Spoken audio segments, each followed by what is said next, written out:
Bonjour, chers frères et sœurs. Je vous invite tout de suite à ouvrir vos Bibles dans 1 Corinthiens, chapitre 15.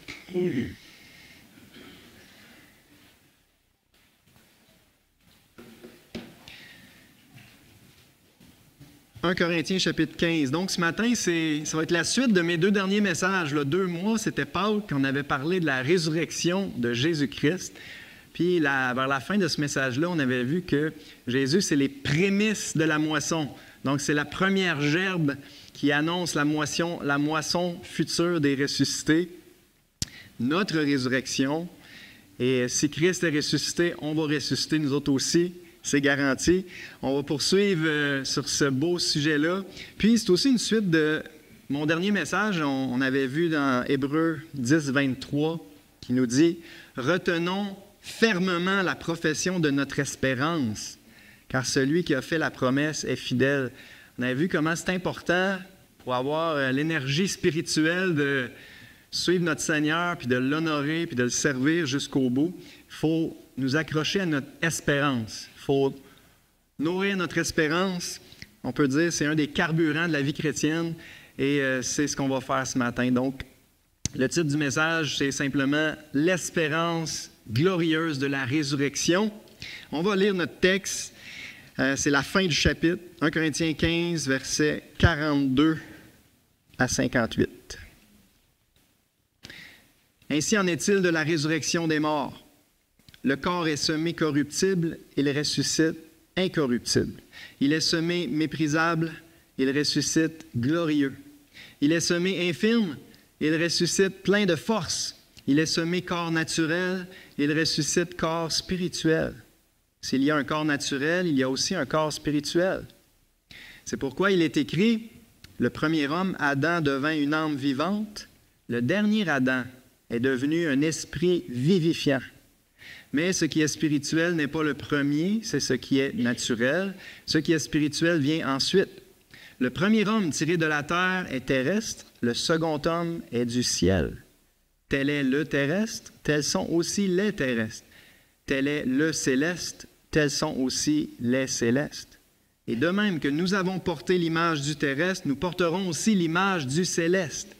Ce que je dis, frères, c'est que la chair et le sang ne peuvent hériter le royaume de Dieu, et que la corruption n'hérite pas l'incorruptibilité. Voici, je vous dis un mystère. Nous ne mourrons pas tous, mais tous nous serons changés. En un instant, en un clin d'œil, à la dernière trompette, la trompette sonnera, et les morts ressusciteront incorruptibles, et nous serons changés. Car il faut que ce corps corruptible revête l'incorruptibilité et que ce corps mortel revête l'immortalité. Lorsque ce corps corruptible aura revêtu l'incorruptibilité et que ce corps mortel aura revêtu l'immortalité, alors s'accomplira la parole qui est écrite. La mort a été engloutie dans la victoire. Ô mort, où est ta victoire? Ô mort, où est ton aiguillon? L'aiguillon de la mort, c'est le péché. Et la puissance du péché, c'est la loi. Mais grâce soit rendue à Dieu qui nous donne la victoire par notre Seigneur Jésus-Christ.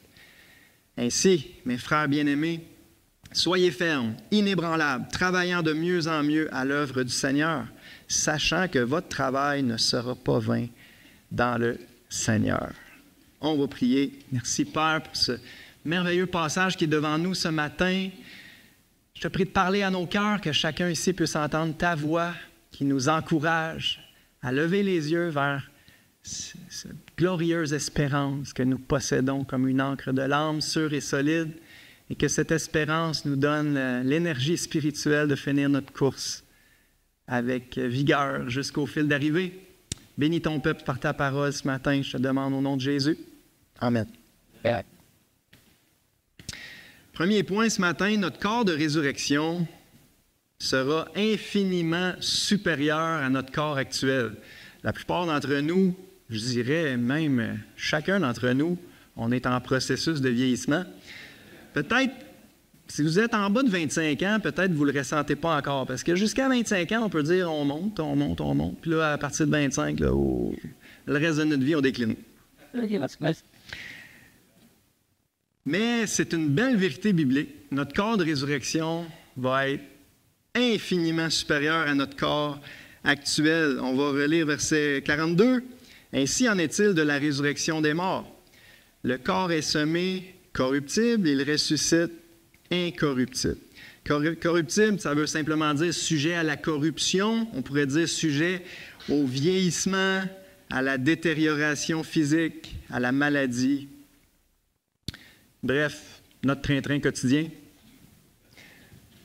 Ultimement, sujet à la mort et à la décomposition. Désolé d'être cru, mais c'est la vérité.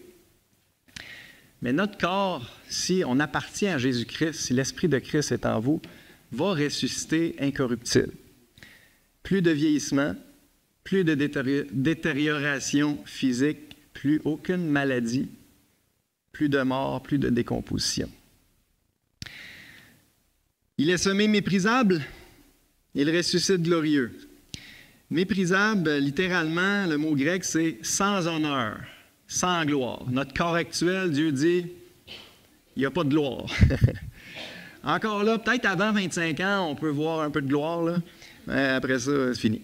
Il n'y a pas grand-chose de glorieux dans un corps corruptible, faible et malade souvent. La gloire de la jeunesse est de courte durée. Mais notre corps va ressusciter glorieux, Dieu dit, revêtu de gloire et d'honneur. Nos corps de résurrection seront éclatants, rayonnants, glorieux. Wow! Fin du verset 43. Il est semé infirme, il ressuscite plein de force. Littéralement, il est semé faible. Notre corps actuel est faible et fragile. La preuve, c'est qu'un petit microbe invisible peut nous jeter à terre pendant une semaine. On l'a tous vécu cet hiver. Quels sont ceux qui l'ont vécu cet hiver? Quasiment à moitié. On est vraiment faible et fragile. Et un simple accident peut nous handicaper le reste de notre vie. Hein? Mais notre corps va ressusciter plein de force, plein d'énergie. Moi, c'est un de mes problèmes. Il me semble qu'il me manque tout le temps d'énergie. Plein de vigueur, infiniment plus résistant. Et cette force, cette résistance n'ira pas en diminuant. Elle va être complète pour l'éternité. Wow! Avez-vous hâte, frères et sœurs? Bientôt, on va revêtir un corps incorruptible, glorieux, plein de force. Et ça continue au verset 44. Il est semé corps naturel, il ressuscite corps spirituel. S'il y a un corps naturel, il y a aussi un corps spirituel. Le corps naturel, on peut dire, c'est le corps qui est animé par la vie naturelle, la vie physique. L'adjectif dérive du nom psyché, qui signifie l'âme ou le souffle de vie. Donc, notre corps actuel est animé par la psyché, le souffle de vie naturel, physique. Même les animaux possèdent ce souffle de vie physique. Pour ça, des fois, on appelle ça l'homme animal. On a ce point-là en commun avec les animaux.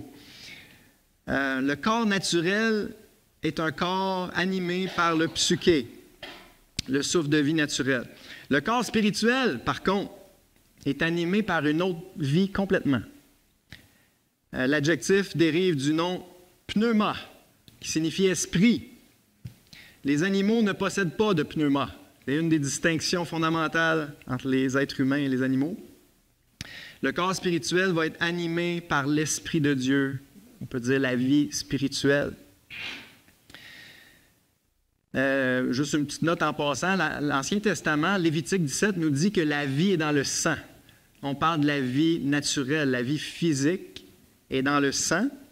La vie spirituelle est dans l'Esprit de Dieu. Le sang est nécessaire au corps naturel, mais pas l'Esprit de Dieu. Le monde est rempli de gens qui vivent physiquement sans avoir la vie de Dieu en eux. Mais à l'inverse, l'Esprit de Dieu est nécessaire au corps spirituel, mais pas le sang. On n'a pas besoin de sang dans notre nouveau corps.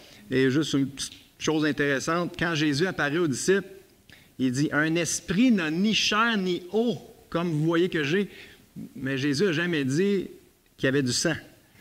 La vie du corps spirituel est animée non par le sang, mais par l'Esprit de Dieu. C'est juste intéressant de penser à ça.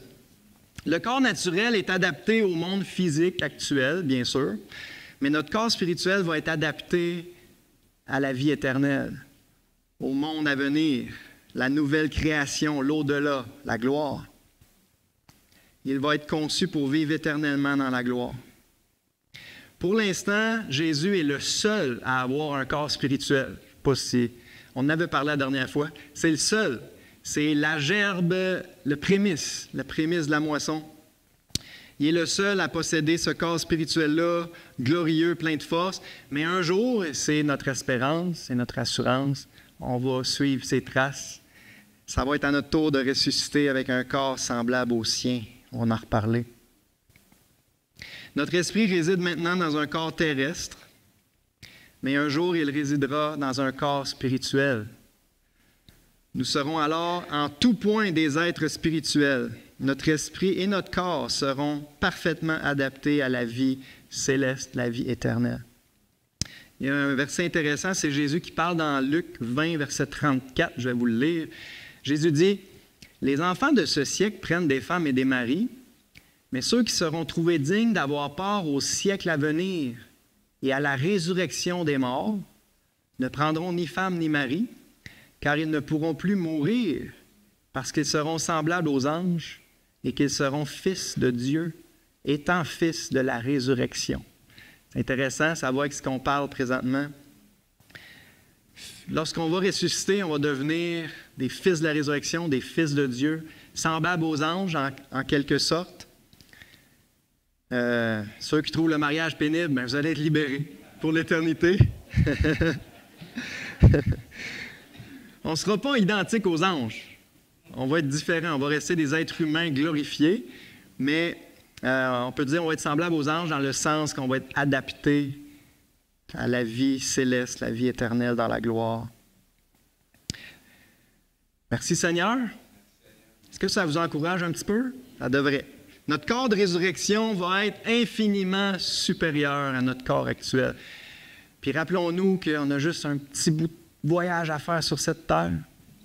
Et ce corps-là va être le nôtre pour l'éternité. Ça vaut la peine de persévérer. Deuxième point, notre corps de résurrection sera semblable à celui de Christ, notre Sauveur. Verset 45. C'est pourquoi il est écrit, « Le premier homme, Adam, devint une âme vivante. Le dernier Adam est devenu un esprit vivifiant. » On avait parlé un peu là, il y a 2 mois. Le premier homme, Adam, bien sûr. Le dernier, Adam, Jésus-Christ. Ça ne peut pas être personne d'autre. 2 têtes d'humanité, 2 têtes de race. Les représentants de 2 races. On peut dire Adam est le père de la race naturelle. Jésus-Christ est le père ou la tête de la race d'hommes spirituels. Et c'est pour ça que dans la Bible, surtout Paul nous parle souvent, tu es soit en Adam ou tu es en Christ. Il y a juste 2 possibilités. Soit tu fais partie de la race d'Adam encore, une race de pécheurs condamnés. J'espère que vous n'êtes plus là. Soit vous avez été transféré en Christ, en Jésus-Christ, dans la race des hommes régénérés, ressuscités, déjà nés de nouveau, race d'hommes spirituels. Et ces versets-là confirment encore là qu'il y a juste ces 2 races-là qui existent dans l'univers. Le corps d'Adam, c'était le prototype des corps d'hommes naturels, tandis que celui de Jésus-Christ est ressuscité. Jésus-Christ ressuscité est le prototype de notre corps spirituel. Tous les descendants d'Adam ont un corps naturel. Tous les descendants de Christ auront un corps spirituel. Si vous appartenez à Christ, c'est une absolue certitude, vous allez un jour ressusciter avec un corps spirituel. Adam, le verset nous dit qu'Adam est devenu une âme vivante, psyché. Dieu lui a donné le souffle de vie naturel, physique, et il a transmis cette vie-là naturelle à tous ses descendants. Pour ça, vous êtes là ce matin. Mais d'une façon semblable, Christ, on voit dans le verset 45, le dernier Adam est devenu un esprit vivifiant. Pneuma. Donc, Christ est celui qui transmet la vie spirituelle. Et il la transmet à tous ceux qui se confient en lui par la foi, qui le reconnaissent comme leur Sauveur et Seigneur par la foi. C'est comme ça que Christ nous vivifie, nous donne la vie spirituelle. Donc, comme l'âme, la psyché est conçue pour vivre dans un corps naturel terrestre, l'esprit est conçu pour vivre dans un corps spirituel céleste. Juste une petite parenthèse encore, c'est intéressant. Le dernier Adam est devenu un esprit vivifiant. Quand est-ce que Jésus est devenu un esprit vivifiant? Bien, c'est suite à sa résurrection et à sa glorification. Il fallait que Jésus ressuscite et soit glorifié pour pouvoir ressusciter tous les autres par la suite.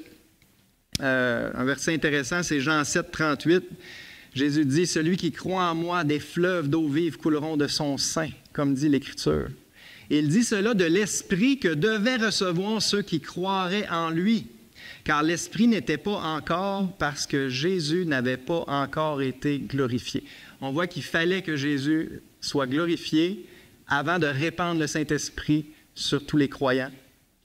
Et c'est ce qui s'est passé quand, le jour de la Pentecôte, Actes chapitre 2, dans sa prédication, l'apôtre Pierre dit au verset 33, « Il a reçu du Père le Saint-Esprit qui avait été promis et il l'a répandu, comme vous le voyez et l'entendez. » Donc, c'est depuis la Pentecôte que Jésus a répandu le Saint-Esprit, on peut dire l'Esprit qui vivifie, qui ressuscite.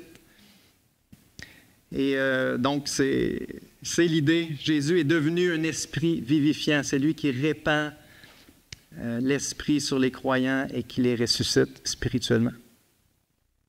Donc, c'est le Saint-Esprit qui communique la vie spirituelle. Jésus dit dans Jean 6, 63, « C'est l'Esprit qui vivifie. » Je vous pose la question, avez-vous été vivifié? Êtes-vous certain que l'Esprit de Dieu habite en vous et que cette vie-là spirituelle habite en vous?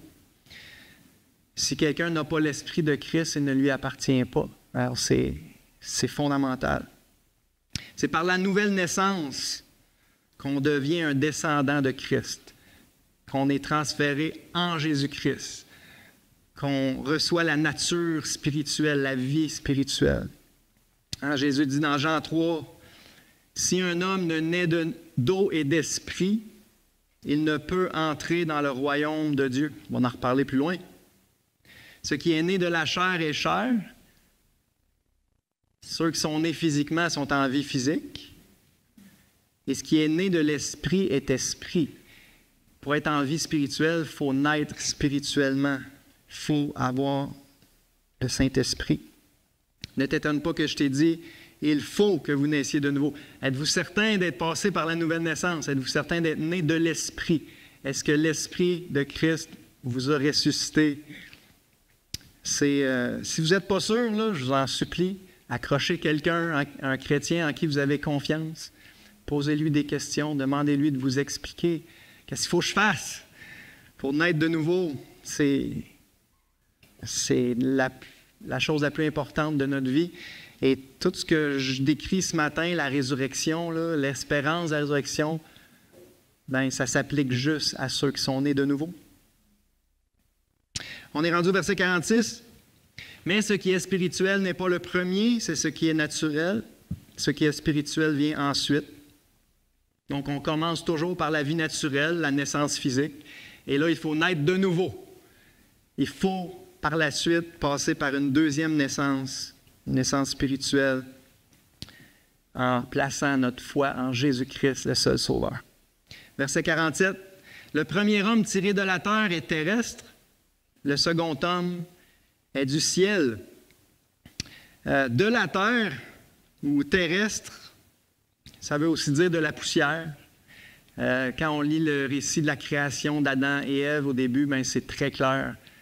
Ça nous dit dans Genèse 2,7, « L'Éternel Dieu forma l'homme de la poussière de la terre. » Fait que c'est clair, notre corps a été créé à partir de la terre, de la poussière. Puis, suite à la chute de l'être humain, Dieu dit dans Genèse 3, 19, jusqu'à ce que tu retournes dans la terre, d'où tu as été pris, car tu es poussière et tu retourneras dans la poussière. » Ça, c'est le lot de tous les êtres humains naturels, et y compris nous autres. Notre corps physique va, si le Seigneur ne vient pas nous chercher avant, va retourner à la poussière. Mais le second homme est du ciel. Jésus n'est pas un descendant d'Adam. Et c'est pour ça, en passant, que la doctrine de la naissance virginale de Jésus est importante, parce que c'est une manifestation de ça. Jésus n'a pas eu une naissance naturelle. Il est né d'une vierge, c'est l'Esprit de Dieu qui a conçu cet enfant-là dans le sein de Marie. C'est pourquoi il est appelé le Fils de Dieu, conçu par l'Esprit de Dieu. Et on n'a pas le temps, là, mais dans Jean 3, dans Jean 6, Jésus répète au moins à 4 reprises qu'il est descendu du ciel. Je suis descendu du ciel. Il n'est pas de la terre. Il n'est pas de la race d'Adam. Il n'est pas un homme terrestre. Il est le second Adam, la deuxième tête de l'humanité, la tête d'une nouvelle race, descendue du ciel. Et si l'origine de ces deux têtes est totalement différente, bien, tous leurs descendants aussi vont être totalement différents. Adam a donné naissance à une race terrestre. Jésus-Christ donne naissance à une race céleste. Verset 48. Tel est le terrestre, tels sont aussi les terrestres. Tel est le céleste, tels sont aussi les célestes. Tous les descendants d'Adam, qui ont été formés de la poussière, ont des corps naturels faits de poussière et animés par une âme, psyché. Mais l'existence d'un autre Adam, ayant un corps spirituel, annonce l'existence d'une race d'hommes ayant des corps spirituels. Cette race-là, cette nouvelle race-là, n'a pas encore été manifestée sur la place publique. Elle est manifestée de façon très discrète à travers les chrétiens, mais un jour, ça va être le jour de la résurrection. C'est là que la nouvelle race, dans toute sa gloire, va être révélée, manifestée. On va en reparler dans quelques minutes, la révélation de la gloire des enfants de Dieu. Mais voilà, à la résurrection, ils échangeront leur corps naturel pour des corps spirituels et deviendront une race d'hommes célestes. Bien, on va tourner tout de suite. Vous pouvez garder votre main dans 1 Corinthiens 15. Je vous invite à tourner dans Romains 8. Romains chapitre 8.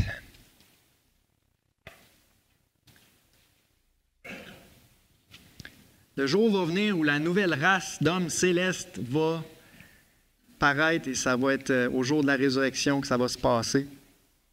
Romains 8, versets 19 à 23.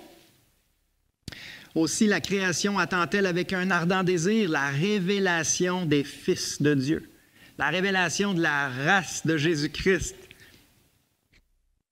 d'hommes spirituels, on pourrait dire. Verset 20, « Car la création a été soumise à la vanité, non de son gré, mais à cause de celui qui l'y a soumise, avec l'espérance qu'elle aussi sera affranchie de la servitude de la corruption pour avoir part à la liberté de la gloire des enfants de Dieu. » On parle des mêmes personnes, la nouvelle race. Or, nous savons que jusqu'à ce jour, la création tout entière soupire et souffle les douleurs de l'enfantement. Et ce n'est pas elle seulement, mais nous aussi, qui avons les prémices de l'Esprit, nous soupirons en nous-mêmes en attendant l'adoption, la rédemption de notre corps. Si vous soupirez parfois dans votre corps de poussière, c'est normal. La Bible dit que c'est normal. Mais on a une espérance.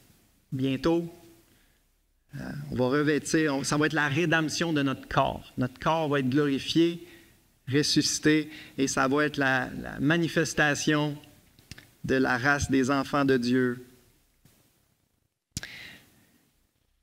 Présentement, les chrétiens ont les deux natures.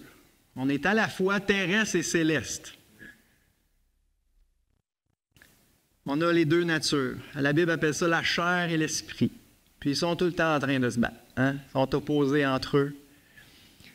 Les vrais chrétiens ont un combat en eux que les autres n'ont pas. C'est le combat entre notre vieille nature d'Adam et la nouvelle nature, l'Esprit de Jésus-Christ. Et c'est tout à fait normal encore là qu'on ait ce combat-là. Et le défi de la vie chrétienne, c'est de réprimer le vieil homme, de le crucifier à chaque jour, puis de nous soumettre à l'homme nouveau, l'homme spirituel, l'Esprit de Christ en nous. Hein? Ça résume la vie chrétienne. Mais un jour, on va être libéré de la vieille nature et on va recevoir un corps adapté à notre nature spirituelle et céleste. Présentement, on est semblable à Jésus-Christ de manière imparfaite. Dans la mesure où on laisse l'Esprit de Jésus régner en nous, on devient de plus en plus semblable à lui. Et c'est encore là le but de notre vie chrétienne. Mais on ne pourra jamais le faire de façon parfaite parce qu'on traîne notre vieille nature. Mais un jour, on va être semblable à lui de façon parfaite et complète. C'est le jour qu'on va revêtir notre corps spirituel. Donc, il y a un aspect, dans l'idée d'être semblable à Jésus, il y a un aspect présent, il y a un aspect futur. L'aspect présent, si vous êtes encore dans Romains 8, c'est bien résumé l'aspect présent dans Romains 8, versets 9 à 11. Romains 8, verset 9, « Pour vous, vous ne vivez pas selon la chair, mais selon l'Esprit, si du moins l'Esprit de Dieu habite en vous. Si quelqu'un n'a pas l'Esprit de Christ, il ne lui appartient pas. Et si Christ est en vous, le corps, il est vrai, est mort à cause du péché, mais l'Esprit est vie à cause de la justice. Et si l'Esprit de celui qui a ressuscité Jésus d'entre les morts habite en vous, celui qui a ressuscité Christ d'entre les morts rendra aussi la vie à vos corps mortels par son Esprit qui habite en vous. » Ça décrit l'aspect présent. En résumé, là, on traîne un corps de mort, mais on a l'Esprit de résurrection en nous. Donc, si on laisse l'Esprit nous animer, nous diriger, ben, on va être capable de vivre à la gloire de Dieu. On va être capable de plaire à Dieu, puis de vivre la vie spirituelle, mais dans un corps de mort. Ça, c'est l'aspect présent. Mais un jour, bientôt, on va être libéré de ce corps de mort.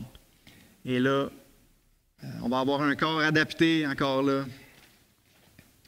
Un corps spirituel adapté à l'Esprit qui est déjà en nous. On retourne dans 1 Corinthiens 15. 1 Corinthiens 15 met l'accent sur l'aspect futur, notre espérance. Verset 49. « De même que nous avons porté l'image du terrestre, on a traîné notre vieille nature charnelle pendant notre pèlerinage sur la terre, puis parfois c'est pénible. Nous porterons aussi l'image du céleste. » C'est juste une question de temps. Nous porterons l'image de Jésus-Christ. Nous serons transformés à l'image de Jésus-Christ, l'homme céleste.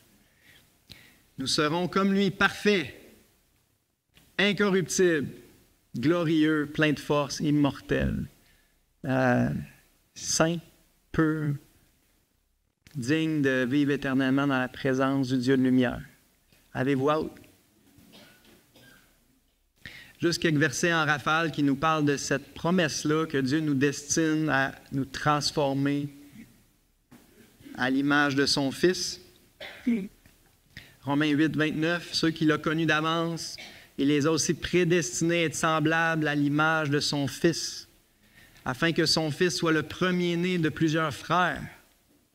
Et ceux qu'il a prédestinés, il les a aussi appelés. Ceux qu'il a appelés, il les a aussi justifiés. Et ceux qu'il a justifiés, il les a aussi glorifiés. Donc, être semblable à l'image de Jésus, ce n'est pas juste présentement dans notre vie chrétienne. Oui, c'est notre but de lui ressembler, d'aimer comme lui, de faire du bien comme lui, de parler comme lui. Mais un jour, on va être semblable à lui physiquement, là, avec notre corps glorifié. Tous ceux qu'il a justifiés, il va aussi les glorifier. Wow! Philippiens 3, 20.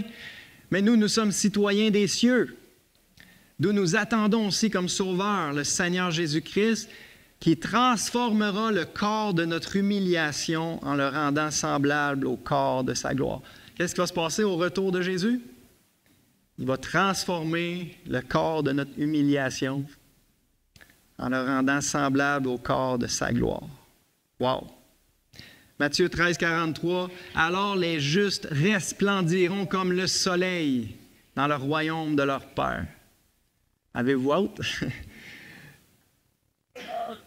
Resplendiront comme le soleil. Ça, c'est le corps de résurrection qui nous attend, frères et sœurs. 1 Jean 3, 2, « Bien-aimés, nous sommes maintenant enfants de Dieu, et ce que nous serons n'a pas encore été manifesté dans les détails, mais nous savons que lorsqu'il paraîtra, nous serons semblables à lui, parce que nous le verrons tel qu'il est. » Le jour où on va le voir dans sa gloire, on va être transformé à son image. On va revêtir sa gloire. On l'a chanté tantôt, il est mort couvert de nos maux pour nous donner un jour sa gloire. Et ça, c'est littéral. Notre corps de résurrection sera infiniment supérieur à notre corps actuel. Notre corps de résurrection sera semblable à celui de Jésus-Christ glorifié. Troisième point, notre résurrection marquera notre entrée dans la gloire. Verset 50. Ce que je dis, frères, c'est que la chair et le sang ne peuvent hériter le royaume de Dieu et que la corruption n'hérite pas l'incorruptibilité. Le royaume de Dieu, ici, dans ce verset, on peut dire c'est la sphère où Dieu habite, la sphère céleste, la sphère spirituelle, éternelle. On pourrait dire c'est l'au-delà, le ciel, la gloire. La chair et le sang ne peuvent pas rentrer là.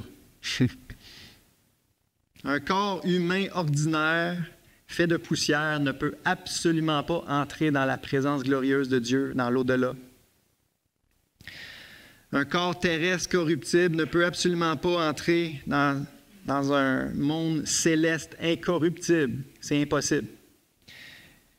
Paul dit, la corruption n'hérite pas l'incorruptibilité.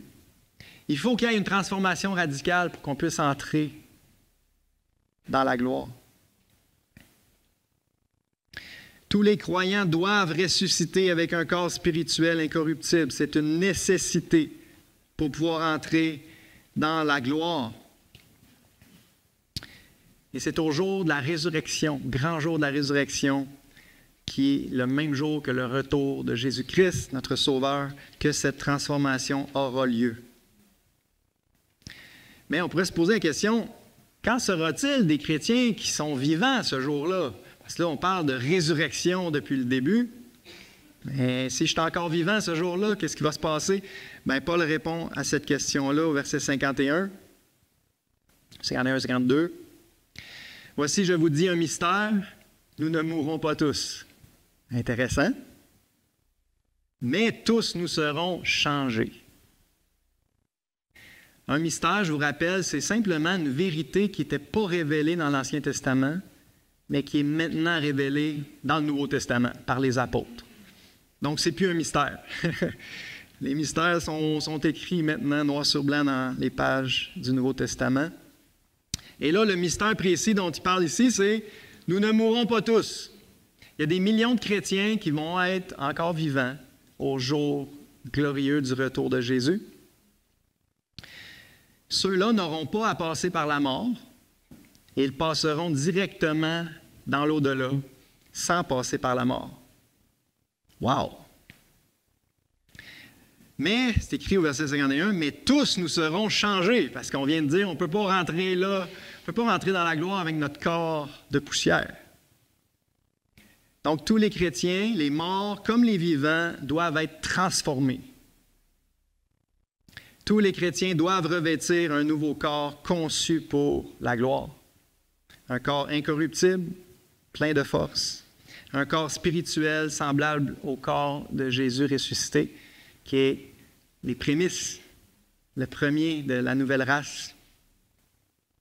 L'élément nouveau dans ce verset-là, c'est que les chrétiens vivants vont expérimenter la même transformation que les chrétiens morts. Ils ne ressusciteront pas à partir de leur corps mort, mais ils vont ressusciter à partir de leur corps vivant. Ça sera une glorieuse transformation qui va se passer quand? Verset 52. En un instant, en un clin d'œil. Je trouve ça quasiment plate. Vous auriez aimé ça que ça prenne un certain temps pour qu'on puisse l'apprécier plus. Ça va se passer très vite. En un instant, en un clin d'œil, à la dernière trompette. La trompette sonnera, les morts ressusciteront incorruptibles, et nous, sous-entendu les vivants à ce moment-là, Paul s'attendait à être vivant, à faire partie des vivants. Nous serons changés, radicalement transformés. Donc, ça va se passer instantanément, en une fraction de seconde. La trompette va sonner, la même trompette qui sonne le retour de Jésus. La trompette sonnera, les morts ressusciteront incorruptibles et nous, les vivants, serons changés. Donc, au moment même où la trompette sonne, il y a 2 miracles qui se produisent instantanément. Premièrement, tous les chrétiens morts depuis 2000 ans ressuscitent avec leur corps glorifié. Et tous les chrétiens vivants sont transformés. On peut dire, ils ressuscitent à partir de leur corps vivant. En un instant, en un clin d'œil, tous les chrétiens de tous les temps, morts ou vivants, revêtiront un nouveau corps spirituel, incorruptible et immortel. Quel grand jour ce sera! Hein? C'est pour ça que j'appelle ça le grand jour de la résurrection. C'est le jour du renversement de toutes choses, du revirement. C'est le revirement le plus spectaculaire. Depuis 2000 ans, les chrétiens sont méprisés, rejetés, humiliés, persécutés. Ils passent pour des losers. Mais ce jour-là, les chrétiens vont être les winners. Puis les autres vont trembler. Toutes les tribus de la terre se lamenteront lorsqu'elles verront le Fils de l'homme sous les nuées du ciel. Puis ça ne s'arrête pas là, on ne fait pas juste être transformé. Tournez s'il vous plaît dans 1 Thessaloniciens 4. Tous les vieux chrétiens, vous connaissez ces versets-là par cœur, mais peut-être qu'il y en a des moins vieux dans la gang. Suite après la résurrection et la transformation de nos corps, c'est ce qu'on appelle l'enlèvement de l'Église. On est enlevé à la rencontre du Seigneur dans les airs. 1 Thessaloniciens 4, versets 16 et 17. Car le Seigneur lui-même, Jésus lui-même, a un signal donné à la voix d'un archange et au son de la trompette de Dieu, la même trompette qu'un Corinthiens 15, descendra du ciel. Les morts en Christ ressusciteront premièrement, c'est ce qu'on vient de décrire. Ensuite, nous les vivants qui serons restés, nous serons tous ensemble enlevés avec eux, les morts qui viennent de ressusciter, sur des nuées, à la rencontre du Seigneur dans les airs, et ainsi nous serons toujours avec le Seigneur. Donc, immédiatement après la résurrection ou la transformation de nos corps, notre glorification, on est enlevé sur les nuées à la rencontre du Seigneur dans les airs, et là ça dit, ainsi nous serons toujours avec le Seigneur. Wow! Avez-vous hâte? On devrait avoir hâte, frères et sœurs. Si on n'a pas hâte, là, c'est parce qu'on est trop attaché au siècle présent. On est trop confortable ici-bas. Il faut détacher nos cœurs de... Oui, on peut avoir un peu de bonheur sur la terre, c'est correct, là. Mais à comparer à ce qui nous attend, c'est rien. C'est comme trouver sa joie, un enfant qui trouve sa joie à jouer dans une flaque d'eau pendant que ses parents l'invitent à un séjour au bord de la mer. Voilà notre bienheureuse espérance. On devrait avoir hâte. Selon Romains 8, on devrait soupirer en nous-mêmes en attendant l'adoption, la rédemption de notre corps. Dans 2 Corinthiens 5, 4, ça dit « Tandis que nous sommes dans cette tente, ça c'est notre corps terrestre, nous gémissons, accablés, parce que nous voulons non pas nous dépouiller, mais nous revêtir, afin que ce qui est mortel soit englouti par la vie. » Un chrétien qui a le cœur à la bonne place, les pensées à la bonne place, il y a un côté de lui qui gémit parce qu'il a hâte de revêtir son corps spirituel et d'entrer dans la vie éternelle, la gloire éternelle. On continue, verset 53. Est-ce que le temps passe vite? Je vais mettre ça sur la faute à Mario. Il va être correct. Verset 53. Il faut que ce corps corruptible revête l'incorruptibilité et que ce corps mortel revête l'immortalité. On a déjà parlé au verset 50. Il faut que ça se passe et ça va se passer au grand jour de la résurrection, qui est le même jour que l'enlèvement de l'Église, retour de Jésus. Notre corps de résurrection sera infiniment supérieur. Notre corps de résurrection sera semblable à celui de Christ. Notre résurrection marquera notre entrée dans la gloire.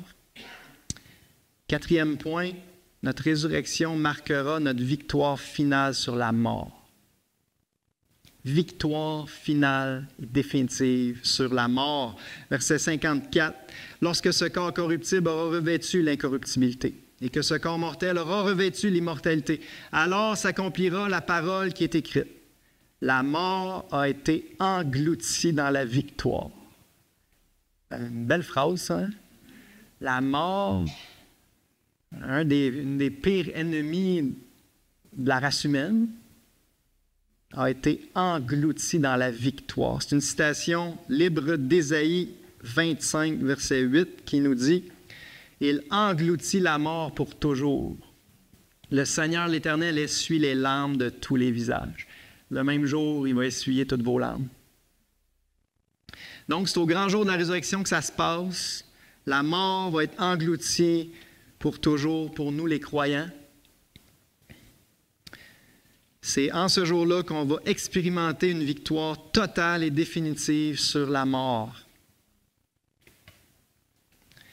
Jésus a dit dans Jean 11, 25, « Je suis la résurrection et la vie. Celui qui croit en moi vivra, même s'il meurt. Et quiconque vit et croit en moi ne mourra jamais. » Crois-tu cela? En ce jour-là, les croyants quitteront définitivement le royaume terrestre, qu'on pourrait appeler le royaume de la mort, parce que c'est la mort qui règne ici-bas, pour passer dans le royaume céleste, le royaume de la vie éternelle, le royaume de Dieu.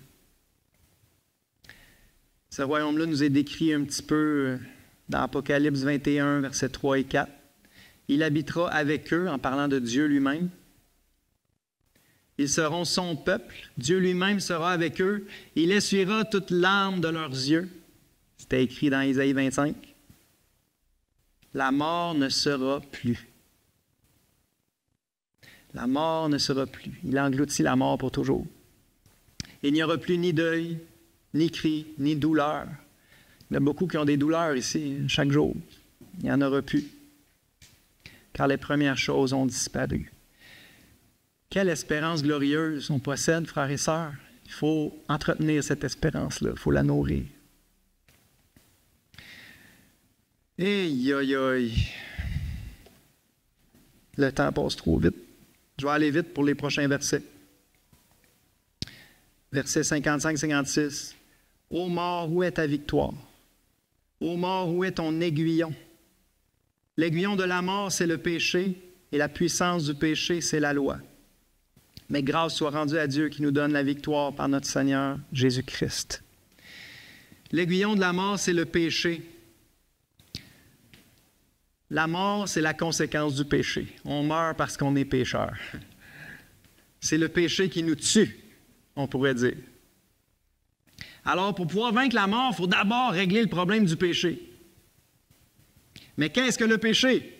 Le péché est la transgression de la loi. C'est écrit dans 1 Jean 3, 4. Chaque fois qu'on transgresse la loi de Dieu, on pêche. Chaque fois qu'on pêche, on meurt à petit feu, on peut dire. Donc, pour vaincre la mort et le péché, il faudrait obéir parfaitement à la loi de Dieu. Facile? Est-ce quelqu'un ici qui est capable? Impossible. Personne n'a jamais réussi à obéir parfaitement à la loi de Dieu, à part Jésus. Donc, c'est ça que Paul décrit.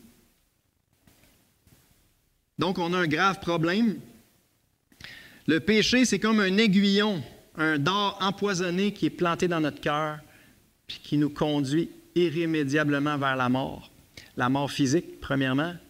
La mort éternelle, qui est l'étang de feu, la séparation éternelle d'avec Dieu. Dans les tourments éternels. Pour vaincre la mort, il nous faut être libérés de ce dard empoisonné qui est planté dans notre cœur, l'aiguillon du péché. Verset 57, « Mais grâce soit rendue à Dieu qui nous donne la victoire par notre Seigneur Jésus-Christ. » Ça, c'est l'Évangile, frères et sœurs. On revient encore avec le même Évangile. La bonne nouvelle, là, c'est que l'aiguillon du péché a été planté en Jésus-Christ à la croix du Calvaire. Et ça l'a tué. Mais la bonne nouvelle, c'est que de la même manière que l'abeille, quand elle laisse son aiguillon dans quelqu'un, après ça, elle ne peut plus faire de mal à personne. Elle a perdu son aiguillon. Mais le péché n'a plus d'aiguillon. Le péché a été planté en Jésus-Christ. Ça l'a tué à notre place. Et là, pour tous ceux qui placent leur foi en Jésus-Christ, qui est mort pour nos péchés, mort à notre place, eh bien, le péché n'a plus aucun effet pour nous. Donc, la bonne nouvelle de l'Évangile, c'est que Jésus a tout accompli pour nous libérer de la loi qui nous condamne, de la mort et du péché. La victoire a déjà été gagnée par Jésus-Christ. Et c'est le fondement de notre espérance, c'est le fondement de tout ce qu'on a vu ce matin. Jésus a accompli la loi parfaitement et il a subi la punition qu'exige la loi. Jésus a expié nos péchés à la croix, le dard a été planté en lui et il a subi la condamnation que méritaient nos péchés. Et il a vaincu la mort et la preuve, c'est qu'il est ressuscité 3 jours plus tard. La mort se trouve donc complètement désarmée à cause de l'œuvre de Jésus-Christ. La mort a été vaincue à la croix. Et Dieu nous donne, il nous offre de nous donner la grâce, la vie éternelle par notre Seigneur Jésus-Christ. Hein, c'est ça l'idée au verset 57. Grâce soit rendue à Dieu qui nous donne le don gratuit de Dieu, c'est la vie éternelle en Jésus-Christ, notre Seigneur. Tout ce que Dieu vous demande, c'est de vous humilier, de vous reconnaître pécheur, coupable, puis de croire dans la bonne nouvelle, que Jésus a déjà tout accompli pour vous racheter. Mettez votre confiance en lui et Dieu va vous donner sa grâce.